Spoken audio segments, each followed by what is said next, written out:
Welcome to Jeremy's IT Lab. This is a complete course for the CCNA, Cisco Certified Network Associate exam.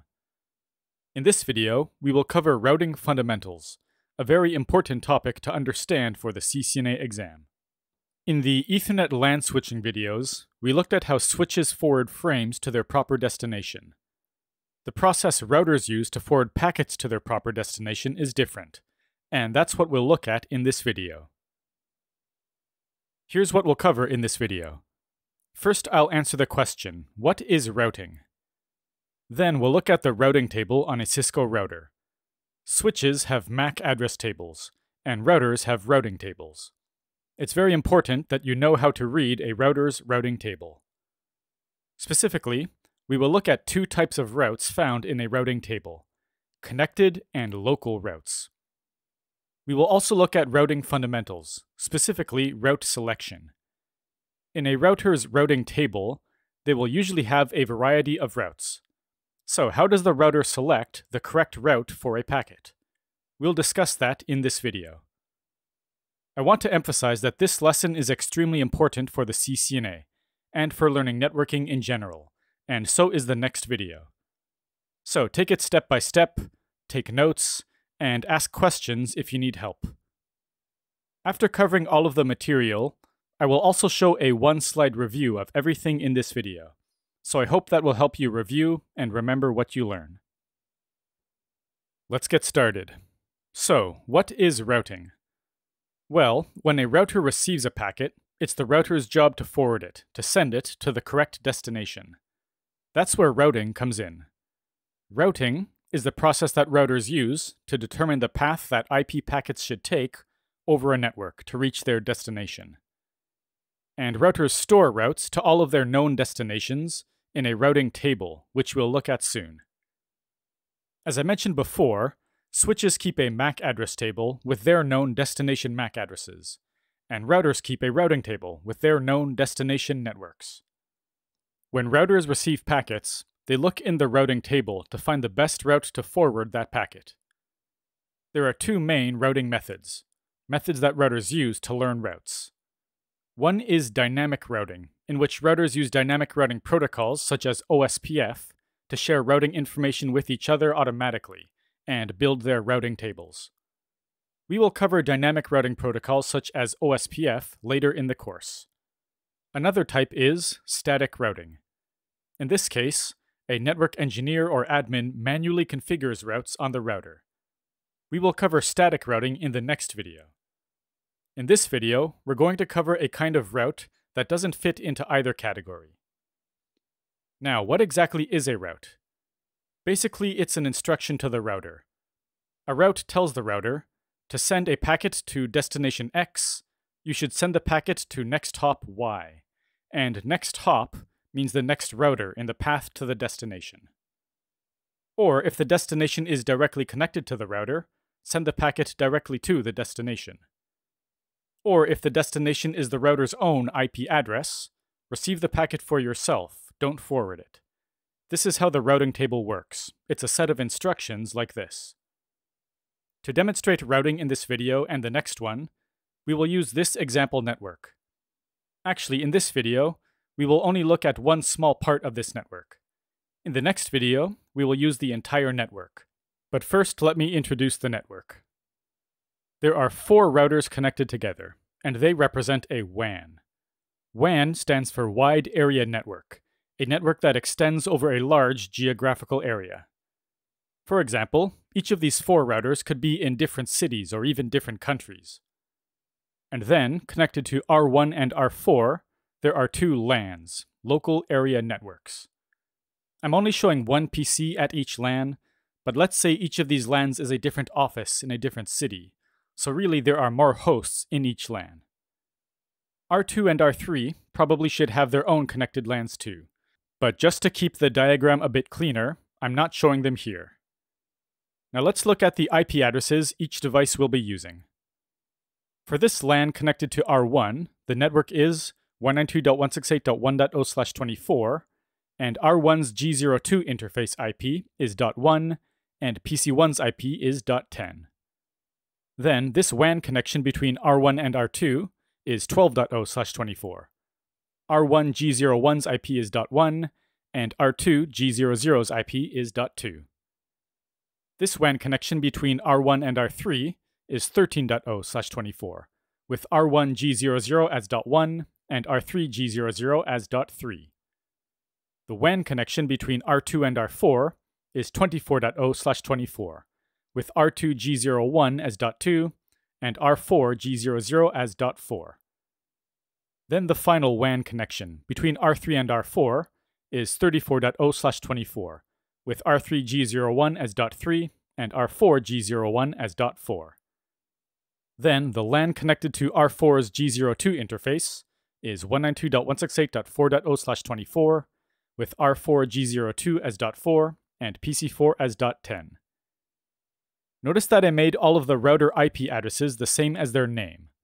All of R1's IP addresses are .1, R2's IP addresses are .2, R3's are .3, etc. Don't expect IP addresses like this in real networks, but in lessons and labs, I will often use simple addressing schemes like this to make it easier to understand. In the next video, we will configure static routes on the routers to allow PC1 and PC4 to communicate with each other over the network. This video will focus on two types of routes automatically added to a router's routing table, not dynamic routes or static routes. Okay, before looking at routes, let's configure the IP addresses. I'll just show the configurations on R1, since that's the router we'll be focusing on in this video.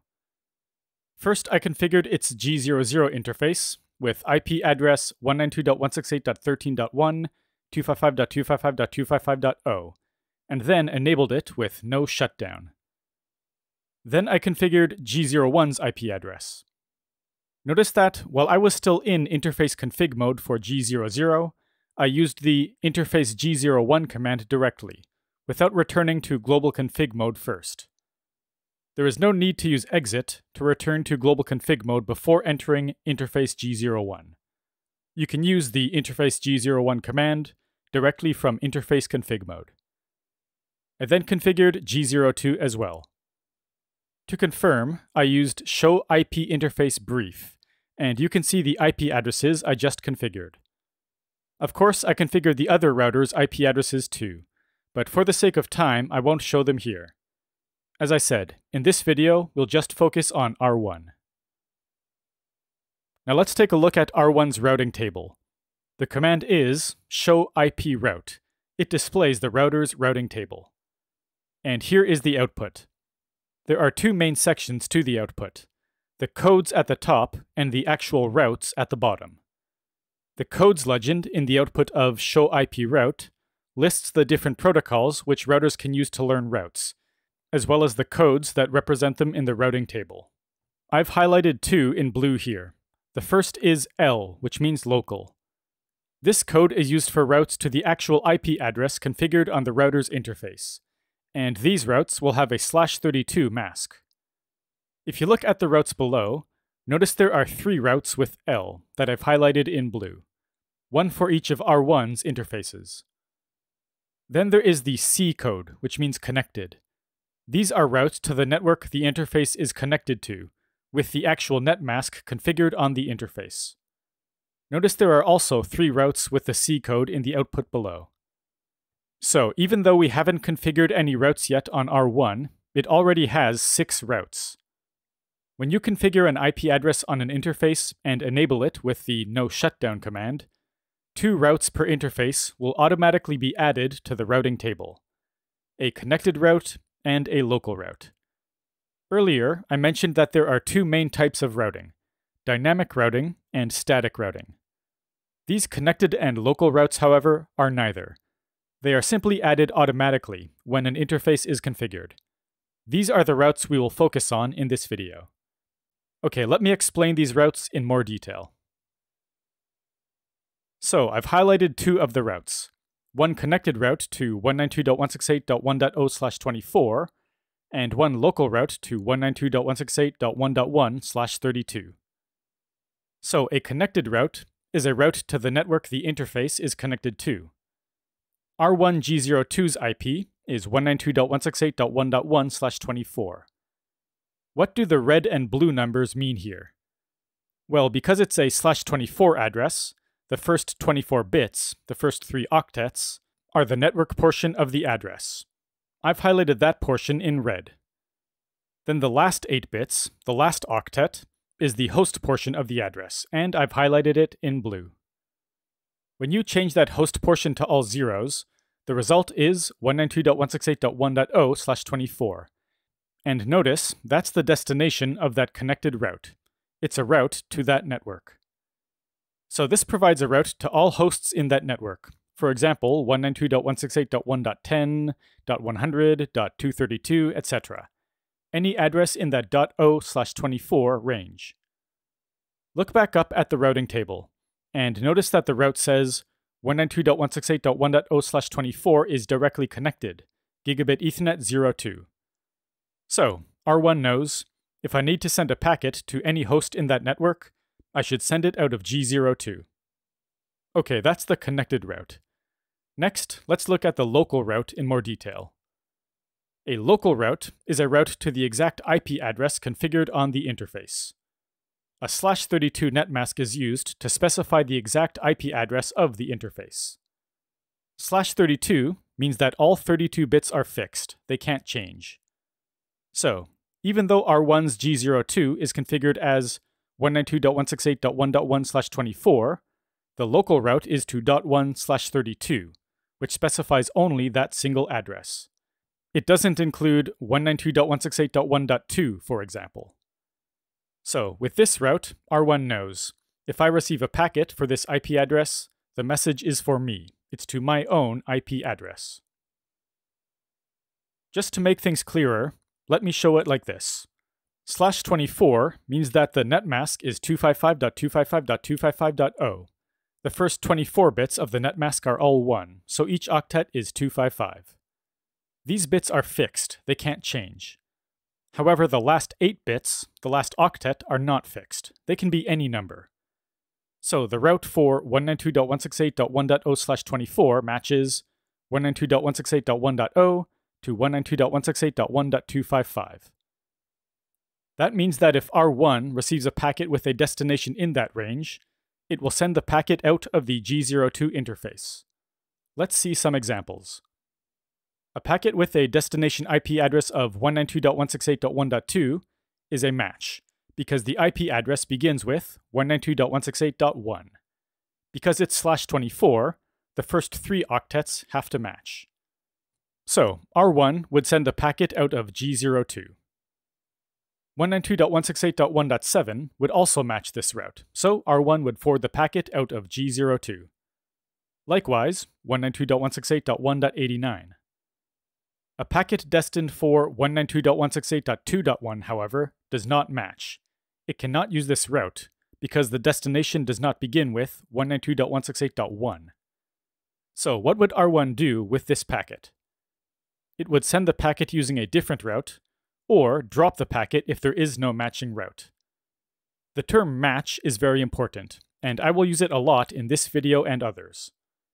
A route matches a packet's destination if the packet's destination IP address is part of the network specified in the route. Using an example on the right, 192.168.1.2 is part of the 1.0/24 network, so the route matches the destination IP. Destination 192.168.2.1 is not part of that network, so the route does not match that destination IP. Now, the local route to 192.168.1.1/32 is simpler. Because it's /32, all bits of the netmask are 1, so it's 255.255.255.255. All of these bits are fixed, they can't change. So, 192.168.1.1/32 matches only destination 192.168.1.1, no other IP addresses. Okay, we looked at those connected and local routes that were automatically added to R1's routing table when we configured IP addresses on its interfaces. Now let's look at another fundamental concept, route selection. So, R1 has a connected route to 192.168.1.0/24 and a local route to 1.1/32. Let's say R1 receives a packet, and the destination IP is 192.168.1.1. Can you see the problem here? A packet destined for 1.1 is matched by both routes, 192.168.1.0/24 and .1/32. So, which route will R1 use for a packet destined for 1.1? Will it send the packet out of G02, or will it receive the packet because the packet is for R1 itself? The answer is, it will choose the most specific matching route. So I explained what a matching route is. Let's see what most specific means. The route to 192.168.1.0/24 includes 256 different IP addresses, from 192.168.1.0 to .255. On the other hand, the route to 1.1/32 includes only one IP address, 192.168.1.1. It specifies just one IP address, not 256 different IP addresses. So, this route is more specific than the /24 route. So, when R1 receives a packet destined for 192.168.1.1, it will select the route to 1.1/32. So, R1 will receive the packet for itself, rather than forward it out of G02.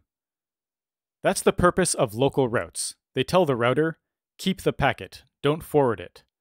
This means R1 will de-encapsulate the packet and look at the contents inside, because the contents are addressed to R1 itself. So, to summarize, the most specific matching route means the matching route with the longest prefix length.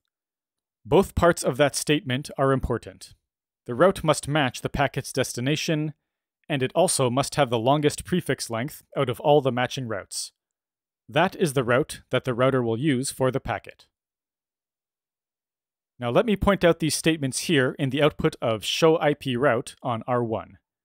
You might have noticed them and wondered what exactly they mean. The top one says 192.168.1.0/24 is variably subnetted, 2 subnets, 2 masks. What exactly does that mean? Well, first of all, it's important to know that these 3 lines are not routes. They mean the following. The first line, 1.0/24 is variably subnetted, 2 subnets, 2 masks, means that in the routing table, there are 2 routes to subnets that fit within the 1.0/24 class A network, with 2 different subnet masks, those being /24 and /32. The other 2 mean the same thing for their respective networks. To really understand these statements, you have to understand what a subnet is, but we haven't covered subnets yet in the course. We will cover subnetting soon, in another video. For now, I just wanted to point out that these 3 lines are not routes, so you don't get confused by them. Generally, you can ignore this output in the routing table and just focus on the routes themselves. Now let's look at a few examples to practice route selection. R1 receives a packet destined for 192.168.1.1. Looking at its routing table, which route will it select for this packet? And what will it do with the packet? If you want, you can pause the video now to think about the answer yourself. So we have to find the most specific matching route in the routing table. This first packet is destined for 192.168.1.1, and when R1 checks its routing table, it will see that the most specific match is this one, to 192.168.1.1/32. It is a local route, so R1 will receive the packet for itself. Note that this packet matches 2 routes in the routing table, the route for 1.0/24 and the route for .1/32. But the /32 route is more specific, so it will be selected. Here's another example. Packet 2 has a destination IP address of 192.168.13.3. Which route will R1 select for this packet? And what will it do with the packet? The most specific matching route, actually the only matching route for this packet, is this connected route to 13.0/24. So, R1 will send the packet to the destination, which is connected to the G00 interface. Here's a third packet, destination IP 192.168.1.244. What will R1 do with this packet? The only matching route is this one to 1.0/24, so R1 will use this route to forward the packet. It's a connected route, so R1 will send the packet to the destination, which should be connected to that interface. And here's a fourth packet, destined for 192.168.12.1. What will R1 do with this packet? There are two matching routes, but the most specific one is this local route for 192.168.12.1/32. So R1 will receive the packet for itself. Okay, let's do one more practice question. Packet 5 is destined for 192.168.4.10. What will R1 do with this one? Because there are no matching routes in the routing table, R1 will have to drop this packet. Unlike switches, which flood frames if they don't know where the destination is, routers do not. Routers never flood packets. If the router doesn't have a route to the packet's destination, it will drop the packet. Okay, now let's try to review everything in this video in one slide. This will be just a wall of text, but hopefully it will help you review what we learned in this video. Routers store information about destinations they know in their routing table. It's like a switch's MAC address table, but of course it functions differently. And when they receive packets, they look in the routing table to find the best route to forward the packet. Each route in the routing table is an instruction. A route says, to reach destinations in network X, send the packet to next hop Y, which is the next router in the path to the destination. Now, on most routers, they will have lots of routes like this. To reach destination X, send packets to next hop Y. However, in this video, we didn't actually look at this kind of route. We looked at connected and local routes. Connected routes say, if the destination is directly connected to this router, send the packet directly to the destination. Or, if the destination is your own IP address, receive the packet for yourself. This is how a local route works. Anyway, the point is that the routing table is a set of instructions for the router, telling it how to forward packets. In the next video, we will look at how next hops work when we learn about static routes. When you configure an IP address on an interface and enable the interface, two routes are automatically added to the routing table. The first is a connected route, indicated with code C in the routing table. It is a route to the network connected to the interface. For example, if the interface's IP is 192.168.1.1/24, the connected route will be to 1.0/24. I'm repeating the point above, but it tells the router to send a packet to a destination in this network, send it out of the interface specified in the route. Then, the other kind of route is a local route, indicated by code L in the routing table. It's a route to the exact IP address configured on the interface. So, if the interface's IP is 192.168.1.1/24, the route will be to 1.1/32. A /32 net mask is used to specify just the one IP address. This tells the router, packets to this destination are for you, and you should receive them for yourself, not forward them. Okay, we also talked about how routes match destinations. A route matches a destination if the packet's destination IP address is part of the network specified in the route. For example, a packet to 192.168.1.60 is matched by a route to 1.0/24, but not by a route to 0.0/24. Now, if a router receives a packet and it doesn't have a route that matches the packet's destination, it will drop the packet. This is different than switches, which flood frames if they don't have a MAC table entry for the destination. Final point. If a router receives a packet and it has multiple routes that match the packet's destination, it will use the most specific matching route to forward the packet. And the most specific matching route means the matching route with the longest prefix length. This is different than switches, which look for an exact match in the MAC address table to forward frames. The frame's destination MAC address must be the exact same as the entry in the MAC address table. There's no concept of most specific match in switches. Okay, so that was a summary of this video. Hopefully it helps you review what you learned in this video, because this is important fundamental information. And here are the general topics we covered in this video. I introduced the concept of routing, the process routers use to determine the path that IP packets should take over a network.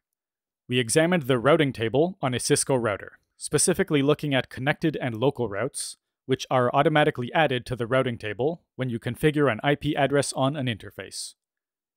And we also looked at routing fundamentals, how routers select which route to use to forward a particular packet. They do that by looking for the most specific matching route in the routing table.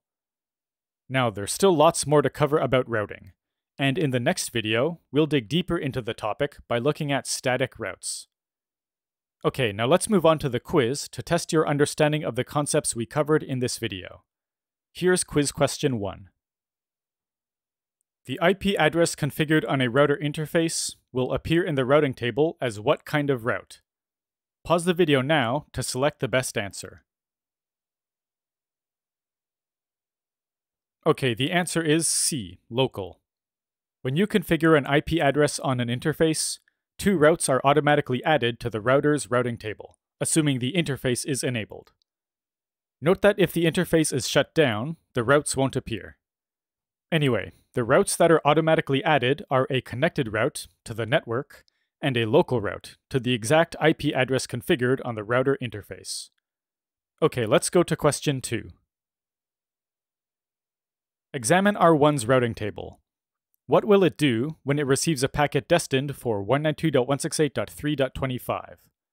Pause the video now to examine R1's routing table and select the best answer. Okay, the answer is B. It will receive the packet for itself. R1 has this local route to 192.168.3.25/32, which means that this IP address is configured on its G02 interface. So, packets destined for 3.25 are destined for R1 itself. Okay, let's go to question 3. Which of the following statements about the behavior of routers and switches are true? Select 2. Pause the video now to select the best answers. Okay, the answers are B and C. Switches flood frames with an unknown destination. Those are called unknown unicast frames. Routers, on the other hand, never flood packets. Instead of flooding packets with unknown destinations, the router simply drops them. Okay, let's go to question 4. Which 2 types of routes are automatically added to the routing table when you configure an IP address on an interface and enable it? Pause the video now to select the best answer. Okay, the answer is A, C and L. As shown in the Show IP Route output on the right, C stands for connected and L stands for local. These 2 routes are added when you configure an IP address on an interface and enable it. Okay, let's go to question 5. Examine R1's routing table below. If R1 receives a packet destined for 10.0.1.23, how many routes match that destination? And which is the most specific matching route? Pause the video now to examine the routing table and select the best answer. Okay, the answer is C. There are 2 matching routes, 10.0.1.0/24 and .23/32. And the most specific matching route is the route to .23/32, so that route will be selected. It's a local route, so that means R1 will receive the packet for itself. It won't forward it to another device. Okay, that's all for the quiz and this video. I hope it was helpful. Thanks for watching. Before finishing this video, let me thank my JCNP level channel members. To become a member, please click the Join button under the video.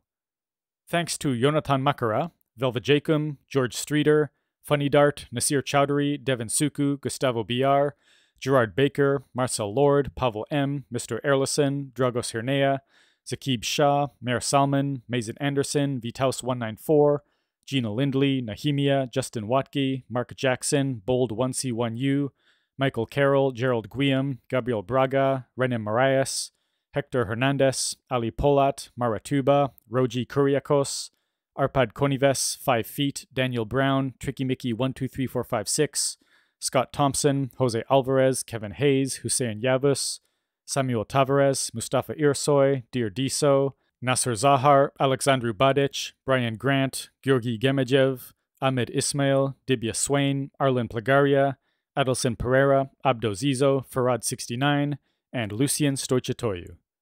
Sorry if I pronounced your name incorrectly, but thank you so much for your support. Thanks to you and my other supporters, I am able to make these videos and release them for free on YouTube, so I really appreciate the support. Another great way to support the channel is to like the video, leave a comment, subscribe, and most importantly, share this video with others. So, if this video was helpful, I'd appreciate it if you did any of those. Thanks for watching.